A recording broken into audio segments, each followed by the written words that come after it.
नमस्कार दोस्तों, एक बार फिर से आप सभी का स्वागत है आपके अपने चैनल डिजर्व पॉइंट एकेडमी में। मैं सुमित भट्ट और आज के इस सेशन में हम जिस टॉपिक पर बात करने वाले हैं वो है class 10th NCERT chapter 6 similar triangles का एक बहुत ही important concept, that is similarity criteria का एक पार्ट, triple S similarity criteria. Triple S stands for side side side. क्या है ये पूरा समझते हैं इसे हम लोग। यहाँ पर स्टेटमेंट में हमें ये बोला गया कि if in two triangles sides of one triangle are proportional to the side of other triangle then their corresponding angles are equal and hence the two triangles are similar. जैसा कि हम सभी लोग बहुत अच्छे से जानते हैं कि कभी भी अगर हमारे पास दो ट्राइंगल्स को हमें सिमिलर प्रूव करना है तो उनके बीच में दो कंडीशंस होना बहुत ज़रूरी हैं।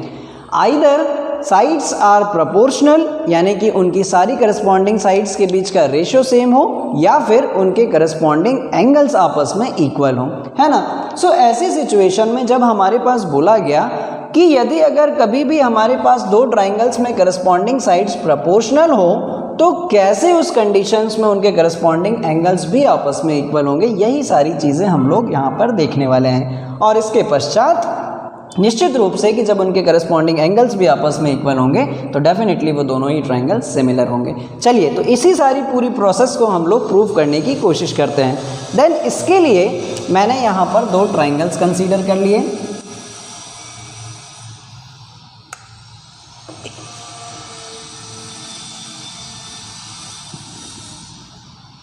और इनका नामकरण भी कर दिया, ए बी सी, और ये है मेरे पास triangle P Q are.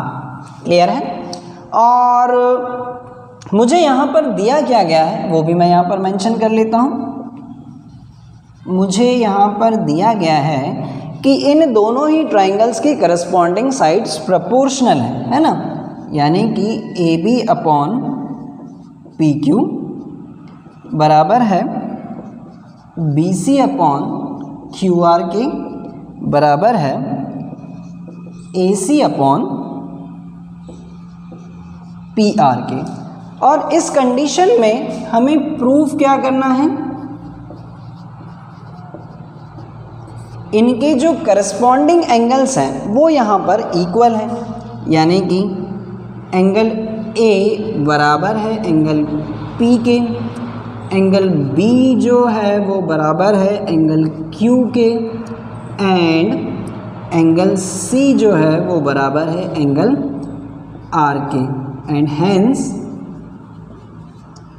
Triangle A B C is similar to triangle P Q R. ऐसा भी हमें कर कर बताना है। चलिए, तो फिर इसके लिए हमें यहाँ पर कुछ कलाकारी की ज़रूरत पड़ेगी और निश्चित रूप से ऐसा करने के लिए हम लोगों को यहाँ पर कुछ कंस्ट्रक्शन पार्ट भी करना पड़ेगा, है ना। अब क्या कंस्ट्रक्शन करने वाले हैं, अगेन हमने यहाँ पर पी क्यू और पी आर को कुछ इस तरीके से कट किया, है ना, और इनको भी नाम दे दिया हमने, ये एस और ये टी, है ना। कंस्ट्रक्शन में हमने क्या किया, cut P S is equals to A B, है ना। हमने पी एस को कट किया ए बी के बराबर। कहाँ से कट किया, from P Q, and cut P T is equals to A C. कहाँ से कट किया इसे हमने, फ्रॉम पी आर से। क्लियर है। चलिए, ठीक, तो समझते हैं आगे की कहानी को हम लोग। हमारे पास दिया गया है now A B upon P Q, है ना। Now A B upon P Q बराबर है हमारे पास A C upon P R के। बट ए बी जो है वो किसके बराबर है, पी एस के बराबर है। ए बी जो है वो किसके बराबर है, पी एस के बराबर है। सो मैंने ए बी की जगह पर क्या रख दिया, पी एस, और ए सी जो है ये किसके बराबर है, पी टी के बराबर है। तो मैंने इसकी जगह पर पी टी रख दिया। ये प्रोसेस मैं कहाँ से लेकर आया, बाय कंस्ट्रक्शन से, ठीक है। और निश्चित रूप से जब P S upon P Q and P T upon P R है, सो अब मैं ये भी बोल सकता हूँ therefore S T is parallel to Q R by converse of B P T, है ना। ये जो सी बी पी टी लिखा है मैंने, इसका मतलब है converse of basic proportionality theorem. और जब एस टी जो है वो पैरेलल है किसके, क्यू आर के, है ना।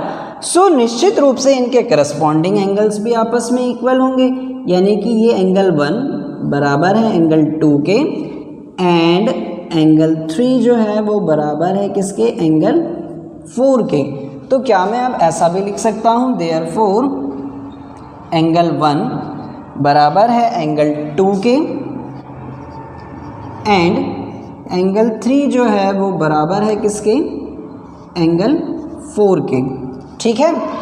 इसको हम लोग बोल देते हैं करस्पॉन्डिंग एंगल्स, ठीक है, करस्पॉन्डिंग एंगल्स, ठीक।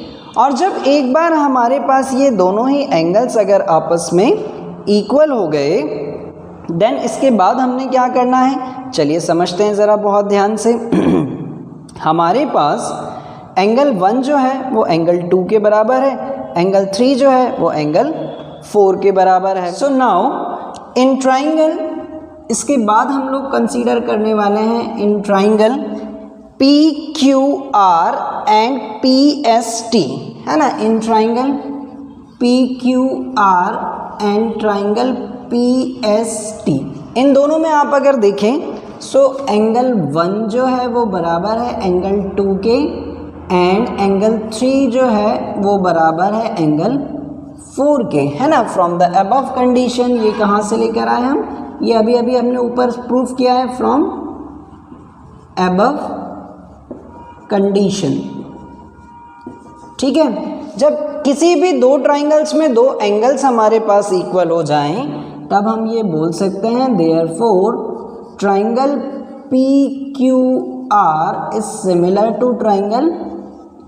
P S T by angle criteria, ठीक है। और एक बार जब ये दो ट्राइंगल्स हमारे पास सिमिलर हो गए, तो निश्चित रूप से इनकी भी करस्पॉन्डिंग साइड्स आपस में कैसी होंगी, प्रोपोर्शनल होंगी। यानी कि हमारे पास अब क्या मिलने वाला है, हमें पी एस जो है वो बराबर है किसके, P S upon P Q बराबर है हमारे पास S T upon Q R, बराबर है हमारे पास P T upon P R के, ठीक है। और आप चाहें तो इसे नाम दे दीजिएगा इक्वेशन 1, है ना। बट हमें क्या दिया हुआ है, हमें क्वेश्चन में गिवन है, सॉरी स्टेटमेंट में गिवन है कि A B upon P Q बराबर है B C upon Q R, बराबर है हमारे पास A C upon P R के। आप चाहें तो इसे भी नाम दे दीजिए 2। हमारे पास कंस्ट्रक्शन में हमने ये भी किया है सिंस कि ए बी जो है वो किसके बराबर है, हमारे पास पी एस के बराबर है, एंड ए सी जो है वो किसके बराबर है, पी टी के बराबर है ना। सो हम ये वैल्यू सब्स्टिट्यूट करते हैं कहाँ पर, इक्वेशन 2 में, है ना। ए बी की जगह पर हम लोग क्या रखने वाले हैं, P S upon P Q. इस ए बी की जगह पर मैंने क्या रख लिया, पी एस, और बी सी तो एज इट इज़ रहेगा B C upon Q R, और ए सी की जगह पर हमने क्या रख लिया, P T upon P are, और इसको नाम दे दिया हमने 3। तो अब ज़रा बहुत ध्यान से आप लोग ये देखें कि यदि अगर मैं फर्स्ट और थर्ड को कंपेयर कर लूँ फ्रॉम फर्स्ट एंड थर्ड में, तो आप देखेंगे P S upon P Q यहाँ पर भी है, P T upon P are यहाँ पर भी है, तो ये जो बच रहा है ये भी आपस में इक्वल होंगे, यानी कि ST अपॉन QR बराबर है हमारे पास किसके, BC अपॉन QR के। और फाइनली हमने यहाँ से ये कंक्लूजन निकाला कि ST जो है वो भी बराबर है किसके, BC के। इसके बाद आगे क्या प्रोसेस होने वाली है इसको ज़रा बहुत ध्यान से समझते हैं। Now in triangle ABC and triangle PST, है ना, यहाँ पर मैंने ट्राइंगल कंसीडर कर लिया है, triangle ABC and triangle PST में, है ना। अब आप लोग यहाँ पर बहुत ध्यान से देखें कि AB जो है वो बराबर है PS के, BC जो है वो बराबर है ST के, और PT जो है AC जो है वो बराबर है PT के। और ये सारी चीज़ें हम लोग ऊपर की कंडीशन में प्रूफ कर चुके हैं, जिसके कारण हमने ये बोला कि triangle ABC is congruent to triangle PST। यहाँ पर कौन सा क्राइटेरिया लग रहा है, side side side congruency criteria, है ना, ध्यान रखिएगा। यहाँ पर क्राइटेरिया कौन सा लग रहा है, by side side side congruency criteria, है ना।